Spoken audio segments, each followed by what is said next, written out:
औज़ुबिल्लाहिमिनश्शैतानिर्रजीम बिस्मिल्लाहिर्रहमानिर्रहीम अस्सलाम वालेकुम। मैं सरफ़राज़ अहमद में आपकी खिदमत में हाज़िर हूँ और आज हम लेके आए हैं साइकोलॉजी इन उर्दू के सिलसिले का अगला हमारा चैप्टर है थिंकिंग। ये चैप्टर जिसका ताल्लुक़ हमारे तफ़क्कुर या सोच से है। थिंकिंग है, थिंकिंग के टाइप्स क्या हैं। इसके अलावा इसमें हम डिस्कस करेंगे क्रिएटिव थिंकिंग के बारे में, ऑटिस्टिक थिंकिंग के बारे में, रियलिस्टिक थिंकिंग के बारे में और प्रॉब्लम सॉल्विंग के हवाले से। इसके अलावा थिंकिंग के टूल्स क्या हैं, किस तरह से हम थिंकिंग के जो है उसको मापा जा सकता है या उसके किस तरह से उसको यूज़ किया जा सकता है, इसके हवाले से हम आपसे बात करेंगे। तो आइए आज के लेक्चर का आगाज़ करते हैं।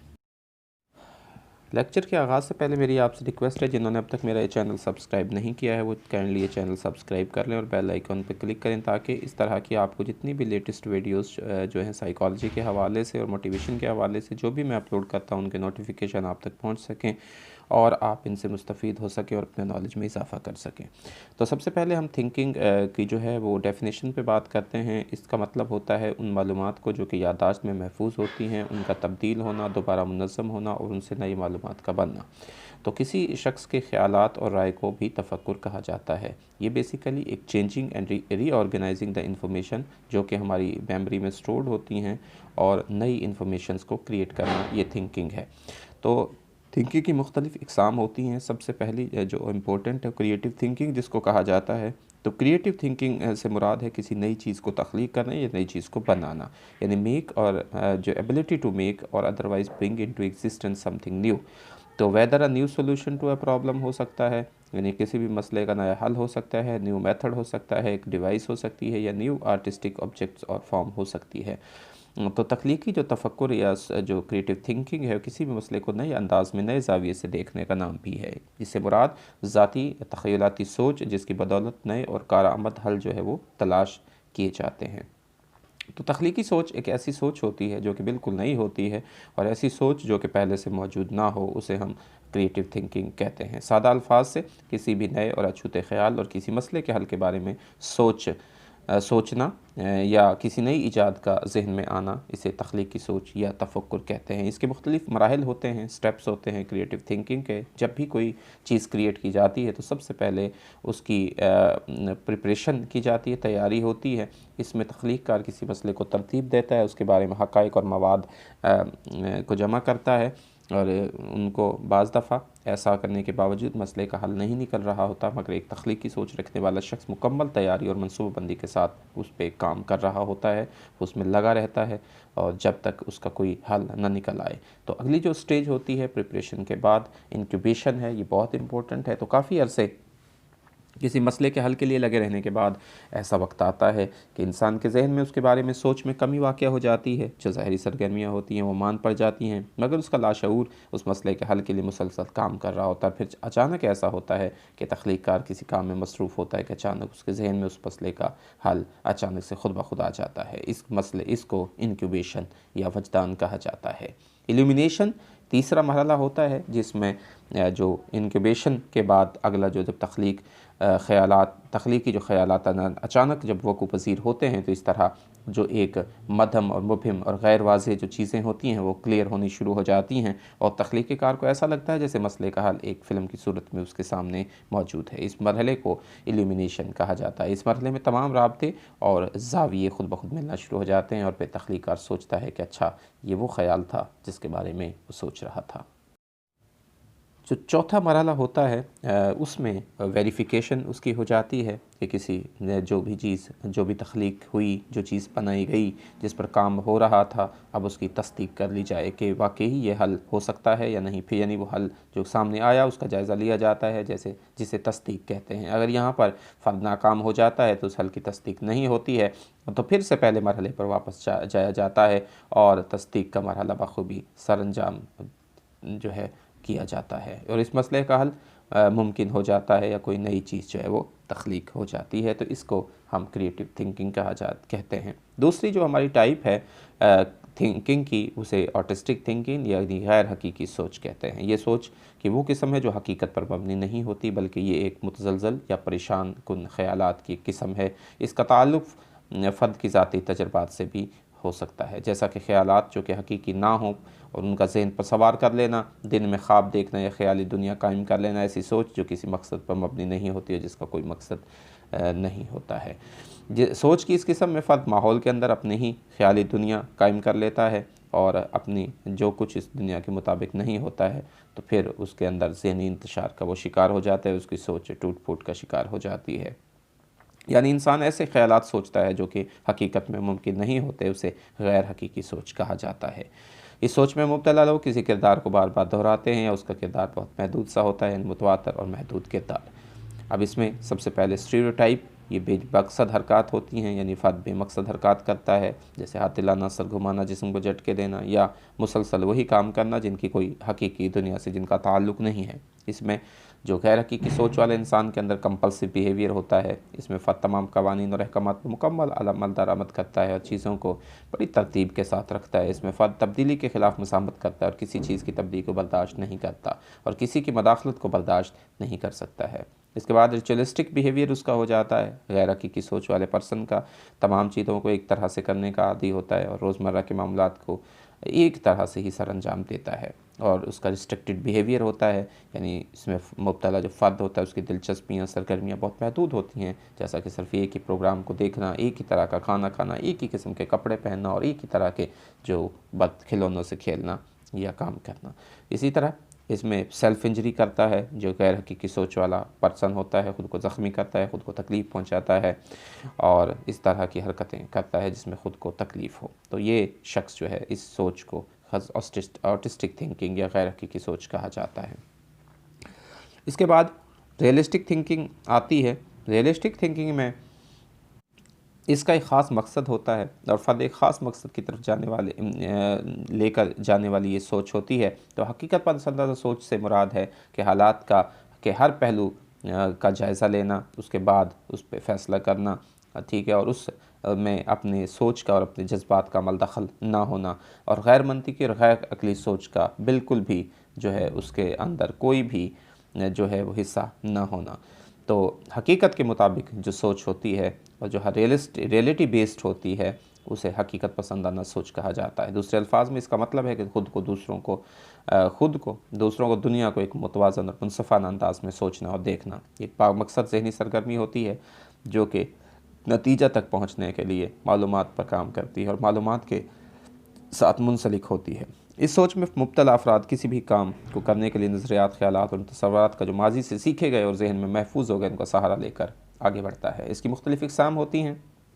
उसमें डिडक्टिव रीज़निंग होती है, यानी पहले से मौजूद सोच और तसव्वुरात के मुताबिक आगे बढ़ना और नतीजे तक पहुँचना, और इंडक्टिव रीज़निंग होती है, यानी पहले से मौजूद सोच और तसव्वुरात नई चीज़ या मसले के हल में मदद फ़राहम करते हैं, लेकिन ज़रूरी नहीं है कि नतीजे बिल्कुल दुरुस्त हों। इस तरह डाई एक्लिप्टिक रीज़निंग होती है। इसमें मुखालिफ हक़ाइक़ और ख़यालात का अंदाज़ा लगाया जाता है और उनका मवाजना उस ख़याल या तसव्वुर से किया जाता है जो कि सच को साबित करता है। यानी इसमें कंपैरेटिव स्टडी की जाती है या सच्चाई को साबित करने के लिए ख़यालात और सोच के साथ मुखालिफ ख़यालात और सोच का मवाजना इसमें किया जाता है। इसमें फॉर्मल रीज़निंग आ जाती है। इसमें अक़ली क़वानीन का इस्तेमाल करके मसाइल को हल किया जाता है। और जो है इनफॉर्मल रीज़निंग होती है, इसमें फ़र्द मनसूबाबंदी करता है, उनका मवाजना या उनकी अहमियत का अंदाज़ा लगाता है और उनमें से ऑप्शन को मुंतख़ब करके मसले के हल की तरफ जाता है। इसके बाद हमारी चौथी जो टाइप है उसे प्रॉब्लम सॉल्विंग थिंकिंग कहा जाता है, या मसले के हल की सोच। एक ऐसी ज़हनी सरगर्मी जो कि मुख्तलिफ़ मराहिल पर मुश्तमिल होती है, जिनमें सबसे पहले डिस्कवर करना होता है, मसले को दरियाफ़्त करना, उसका पता लगाना, फिर उसका तज्ज़िया करना, उसका एनालाइज़ करना, फिर उसके बाद उसको हल करना। इस सोच के अफराद पहले मसले का पता लगाते हैं, फिर उन मसले पर गौर करते हैं और उसके बाद उसका हल करने की कोशिश करते हैं, मसले के सियाक़ व सबाक़ के मुताबिक उसका हल तजवीज़ करते हैं। तो किसी भी मसले को हल करने के लिए जो बेहतरीन हिकमत अमली है वो ये है कि मसले के ख़ास हालात पर इंसार किया जाए कि मसले के हालात क्या हैं और उसकी नौइयत के मुताबिक उसके लिए हिकमत अमली तरतीब दी जाए। तो प्रॉब्लम सॉल्विंग का मकसद है कि मसले के हल में आने वाली रुकावटों को दूर किया जाए और वो बेहतरीन हल तलाश किया जाए तो इस इशू को, इस मसले को हल कर सके। इसके मुख्तलिफ़ मराहिल हैं। सबसे पहले मसले की पहचान की जाती है, दूसरे मरहले में उस मसले को बयान किया जाता है, तीसरे मरहले में उसके लिए उसको हल करने के लिए एक स्ट्रेटजी तरतीब दी जाती है, चौथे मरहले में उस मसले को हल करने के लिए मालूमात को मुनज़्ज़म किया जाता है और पता लगाया जाता है जो भी चीज़ें पोशीदा होती हैं। उसके बाद उसके मसले के हल के लिए जो एलोकेटेड रिसोर्सेज होते हैं उनको जो है सामने लाया जाता है और जो भी दस्तयाब वसाइल होते हैं उनका बंदोबस्त किया जाता है। और छठे मरहले में पेशरफ्त जो भी उसमें प्रोग्रेस होती है उसको मॉनिटर किया जाता है, उसको देखा जाता है कि वाकई हम मसले को हल करने की तरफ बढ़ रहे हैं या नहीं बढ़ रहे हैं। और इसके बाद उन रिज़ल्ट्स का जो आते हैं उनका एनालिसिस किया जाता है कि आया नताइज हमारी तवक्कुआत के मुताबिक हैं कि नहीं, यानी मसले का हल मुमकिन हो सका है या नहीं हो सका है। तो ये तो थे हमारे मुख्तलिफ़ थिंकिंग के मुख्तलिफ़ एस्पेक्ट्स या थिंकिंग के मुख्तलिफ़ टाइप्स जो हमने आपके साथ डिस्कस किए। नेक्स्ट इसमें हमारा क्वेश्चन है टूल ऑफ थिंकिंग, यानी थिंकिंग के टूल्स क्या हैं, आलात क्या हैं, तफक्कुर के आलात किन को कहते हैं। यानी तख़य्युल वो सलाहियत जिसमें वो नई तस्वीरें और हिस्सियात जो सेंसेस हमारी बनती हैं जो कि आम सेंसेस से नहीं बनती हैं, यानी आम जो सेंस है उससे उसका इदराक मुमकिन नहीं होता। The ability to form new images and sensation that are not perceived through senses such as sight, hearing and other senses. तो तख़य्युल मसाइल को हल करने के लिए इल्म को काबिल इस्तेमाल बनाना है। ये तजर्बात को हासिल करने और सीखने के अमल के लिए बहुत ज़रूरी है। तख़य्युल के लिए बुनियादी मश्क कहानी बयान करने वाले को सुनना, जिन अल्फाज की अहमियत को उजागर करने के लिए सही अल्फाज का चुनाव किया जाता है। जितना अल्फाज का चुनाव मौज़ू और मुनासिब होता है उतना इंसान तख़य्युलात की दुनिया में जाता है। जैसे कि जब कोई शख्स किसी तख़य्युलाती दुनिया का नक्शा अल्फाज में बयान करता है और उसकी वजह वही अल्फाज का चुनाव होता है जो कि कहानी बयान करने वाला बयान कर रहा होता है। तो नफ्सियात के अंदर तख़य्युलात की सब बहुत बड़ी अहमियत है और उसे इन चीज़ों के इदराक में इस्तेमाल किया जाता है जो कि इस वक्त मौजूद नहीं होती हैं। तो नफ्सियात बतौर तख़य्युल, माहिरीन नफ्सियात तख़य्युलाती ख़यालात का मुतालिया कर चुके हैं और इसका फ़ुक़दान तख़य्युलात का रोज़मर्रा के तख़य्युल के तौर पर इस्तेमाल है। हम रोज़मर्रा ज़िंदगी में तख़य्युलात का इस्तेमाल करते हैं जिनकी बुनियाद हमारी लर्निंग है, आमोज़िश है जो कि माजी में हो चुकी होती है और हमारे तख़य्युलात उसी की मुनासबत से वक़ू पज़ीर हो रहे होते हैं। तो बच्चों के अंदर तख़य्युलात बहुत पहले शुरू हो जाते हैं क्योंकि हम बच्चों को तख़य्युलात सिखा रहे होते हैं। इसी तरह बाज़ नफ्सियाती मसाइल के हल के लिए तख़य्युलात का सहारा लिया जाता है और तख़य्युलात सीखे जाते हैं। इमेजिनेशन एंड मेमोरी, तख़य्युलात की दुनिया का ताल्लुक़ हमारी याददाश्त से है। हमारी रोज़मर्रा ज़िंदगी के तजर्बात हमारी याददाश्त यानी हाफ़ज़े में महफूज हो जाते हैं। जब इंसान तख़य्युलात की दुनिया में जाता है तो इन हाफ़ज़े को इस्तेमाल में लाता है। हमारे दिमाग के अंदर थैलेमस जो है वो तख़य्युलात को बनाने में अहम किरदार अदा करता है। इमेजिनेशन एंड परसेप्शन, तख़य्युलात के अंदर इदराक का बहुत अहम अमल दखल होता है। हम जैसा तख़य्युल करते हैं हमारा इदराक ही वैसा बन जाता है। हम सोचते हैं या तख़य्युल होता है कि चाँद हमारे साथ साथ चल रहा है तो हमारे अंदर हम उसे ऐसे ही इदराक करते हैं जैसे चाँद हमारे साथ चल रहा होता है। इसी तरह इमेजिनेशन का हमारे बिलीव्स पर ताल्लुक़ है, हमारे बिलीव के साथ ताल्लुक़ है। तख़य्युल वक्ती और आर्ज़ी होता है जबकि यकीन और अक़ायद मुस्तकिल होते हैं। यानी तख़य्युलाती दुनिया आर्ज़ी और वक्ती होती है जबकि अक़ायद मुस्तकिल हमारी ज़िंदगी और सोच का हिस्सा होते हैं। अक़ायद का ताल्लुक़ हमारी तजुर्बाती ज़िंदगी से है जबकि तख़य्युल एक ख़ास वक्त और लम्हे का तसव्वुर है। इसी तरह इमेजिनेशन का ताल्लुक़ रियलिटी से है, जिस दुनिया को हम तजर्बा करते हैं या जो हमारी दुनिया है वो हमारी सेंसेस के ज़रिए हम तक आती है और उसे सीखा जाता है। जबकि कोई फ़र्द तख़य्युलात की दुनिया में जाता है तो उसे हकीकत लगती है और उन हालात को हकीकी समझने लगता है, मगर जब वो हकीकी दुनिया में आता है तो उसका तसव्वुर मुख्तलिफ होता है।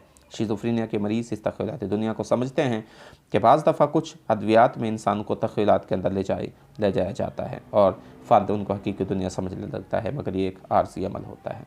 सबसे दूसरी चीज़ पहली हमने जो सीखी इमेजरी, इसमें आपने जो सारी के इमेजिनेशन के ज़रिए से हम जो है वो थिंकिंग बनाते हैं। दूसरा जो इसमें है वो लैंग्वेज है। लैंग्वेज बेसिकली अलामतों के ज़रिए मालूमात का राब्ता या बाकायदा कवानीन के मुताबिक उसको तरतीब दिया जाता है। तो ज़ुबान न सिर्फ राब्ते का मरकज़ है बस के ज़रिए से ही अफराद दुनिया के बारे में मालूमात हासिल करते हैं। तो थिंकिंग के लिए ज़ुबान का होना बहुत ज़रूरी है। तो जैसे इमेजरी के बारे में हमने बात की कि ये भी एक टूल ऑफ थिंकिंग, इसी तरह ज़ुबान है। तो ज़ुबान जो है वो इंसान को राब्ते का ज़रिया है। जब तक इंसान ज़ुबान को समझेगा नहीं तो उस वक़्त तक उसकी थिंकिंग वो नहीं हो सकती, चीज़ों को समझ नहीं सकता है। तो ज़ुबान की बुनियादों में साइकोलिंग्विस्टिक्स, जिसका ताल्लुक़ ज़ुबान के किरदार से और इसके इंसान के बात करने का अंदाज़ और अल्फाज की बनावट उतार चढ़ाव को मुतालिया किया जाता है। रिकग्निशन ऑफ स्पीच का ताल्लुक़ आवाज़ की पहचान से है कि हम किस तरह आवाज़ की चीज़ों का पहचान उसकी करते हैं। और फ़ुनीम्स आते हैं, ये ज़ुबान के अनासर हैं जो कि अल्फाज को बनाते हैं और अल्फाज को मायने देते हैं। उसके बाद ग्रामर आ जाती है, ज़ुबान के कवानीन का मजमू है जो कि आवाज़ के मतलब और एक ज़ुबान के जो सेंटेक्स की निगरानी करता है। सेंटेक्स ये ग्रामर के कवानीन का मजमू है जो कि मिलकर एक जुमले की शक्ल इख्तियार करता है। इसी तरह ज़ुबान के अनासर आ जाते हैं, मीनिंगफुलनेस ये बामानी ज़ुबान, उसके बाद डिस्प्लेसमेंट है, यानी ज़ुबान गुफ्तगू को चीज़ों और वाक़यात के बारे में इजाज़त देती है, ऐसी अशिया जो यहाँ मौजूद नहीं है और जो जगह तब्दील करती हैं, एक जगह से दूसरी जगह तब्दील होती रहती हैं, यानी ये ज़ुबान उन चीज़ों और वाक़यात के बारे में इंसान को परमिशन देती है। इसी तरह प्रोडक्टिविटी है, ज़ुबान अशिया के बारे में अल्फाज के बनाओ और उन्हें एक दूसरे तक मुंतकली का ज़रिया है। तो ज़ुबान की वजह से ख़यालात की मुंतकली मुमकिन होती है और हम उनको समझ पाते हैं। ज़ुबान इसी के अलावा लैंग्वेज जो है as a tool of thinking, इसमें बहुत अहम किरदार है ज़ुबान में थिंकिंग का। हमारे सोच को बनाने में ज़ुबान, जब चीज़ें हमारी समझ में आएंगी, अगर ज़ुबान आसान है हमारी समझ में है तो हमारी थिंकिंग वैसे ही आसान। अगर ज़ुबान सादा है, अच्छे हैं, बामायनी है, उसका मफ़हूम वाज़ेह है और समझने वाला उसको अच्छी तरह से समझ रहा है, तो ज़ुबान वो इसी तरह उसके जो थिंकिंग है वो उसमें अहम किरदार अदा करती है। तो आपने देखा होगा कि सियासतदान जिस इलाके में जाते हैं वहाँ के लोगों की ज़ुबान के मुताबिक बात करते हैं। उसका मतलब ये है कि लोग वहाँ लोगों को ये एहसास दिलाना चाहते हैं कि वो उन्हीं में से हैं, उनकी ज़ुबान में उनसे बात कर रहे हैं, ताकि लोग आसानी से समझ सकें और पैगाम सब तक पहुँच सके। तो बात वाज़ेह है कि तफ़क्कुर के अंदर ज़ुबान का बहुत ज़्यादा अमल दखल है। तफ़क्कुर के लिए यानी थिंकिंग के लिए मवाद को समझना बहुत ज़रूरी है, ताकि उस मवाद पर गौर व ख़ौस करके उसे सोच का हिस्सा बनाया जा सके। अगर लोगों को अल्फाज या मवाद की समझ नहीं आएगी तो उसे समझ ही नहीं सकेंगे, तो उसके बारे में गौर व ख़ौस कैसे हो सकता है। तो इसके बाद तीसरी जो टूल है वो कॉन्सेप्ट्स का है, यानी जो हमारे नज़रियात सोच होती है, हमारे ताक़ुलात होते हैं, ज़हनी कैटेगरीज़ होती हैं जो कि अशिया और वाक़यात और मालूमात को ग्रुप्स की शक्ल देते हैं। हमारी क्लियरेंस जो चीज़ों के बारे में होती है वो हमारे कॉन्सेप्ट्स को बना रही होती है। मिसाल के तौर पर हमारा कुर्सी के बारे में जो कॉन्सेप्ट है एक है, चाहे वो किसी भी किस्म की कुर्सी हो मगर उसे कुर्सी ही कहा जाता है। इस तरह कपड़े जैसे भी हों वो कपड़े ही कहलाते हैं, क्योंकि हमारा उनके बारे में कॉन्सेप्ट ये बना हुआ है। तो concepts are mental categories used to group objects, events, information, CTC। मुख्तलिफ़ किस्म के कॉन्सेप्ट जो हैं वो 3 किस्म के होते हैं। एक लॉजिकल कॉन्सेप्ट्स होते हैं जो कि लॉजिक्स पे बेस करते हैं, खूबियों पे बेस करते हैं, और उसके बाद नेचुरल कॉन्सेप्ट्स होते हैं जो हमारे रोज़मर्रा के तजुर्बात की वजह से तश्कील पाते हैं। उसके बाद प्रोटोटाइप जो हमारी ये ताकुल किसी चीज़ की ख़ास खूबी की वजह से उसे दिया जाता है, यानी प्रोटोटाइप कॉन्सेप्ट जो होते हैं किसी चीज़ के अंदर किसी ख़ास खूबी की वजह से उसे जो कॉन्सेप्ट दिया जाता है। इसी तरह हम जो है कॉन्सेप्ट्स को बतौर टूल ऑफ थिंकिंग भी इस्तेमाल करते हैं। तो जहाँ हम थिंकिंग करते हैं या किसी भी चीज़ के बारे में सोचते हैं तो क्यों सोचते हैं, हम किसी चीज़ या शय के बारे में एक सोच रखते हैं, उसके बारे में एक ख़ास राय रखते हैं और तब उन चीज़ के बारे में हम सोचते हैं और राय कायम करते हैं। यानी सादा अल्फाज में सोच या तफक्कुर के लिए तो जो है कॉन्सेप्ट्स का होना ज़रूरी है। ये तो था हमारा आज का लेक्चर जो कि थिंकिंग के हवाले से था। इसमें हमने थिंकिंग के मुख्तलिफ़ टाइप्स के हवाले से बात की और टूल ऑफ थिंकिंग के हवाले से बात की। उम्मीद है कि आपको ये लेक्चर पसंद आया होगा, आपके मुख्तलिफ़ कॉन्सेप्ट्स जो हैं वो क्लियर हो गए होंगे और थिंकिंग के वाले जो कॉन्सेप्ट्स हैं उनको आप इजीली समझ गए होंगे। उम्मीद है कि आप इससे बहुत कुछ आपको सीखने का मौका मिला होगा। तो अभी तक जिन्होंने, फिर मेरी रिक्वेस्ट है कि जिन्होंने अभी तक ये चैनल सब्सक्राइब नहीं किया है वो ये चैनल सब्सक्राइब करें, ताकि आप मज़ीद इस तरह की इन्फॉर्मेटिव वीडियोस जो हैं वो सुन सकें। अल्लाह ताला से दुआ है कि अल्लाह ताला आपकी ज़िंदगी में आसानियाँ नसीब फरमाए और आसानियाँ तकसीम करने की तौफीक नसीब फरमाए। आपका बहुत शुक्रिया। अल्लाह।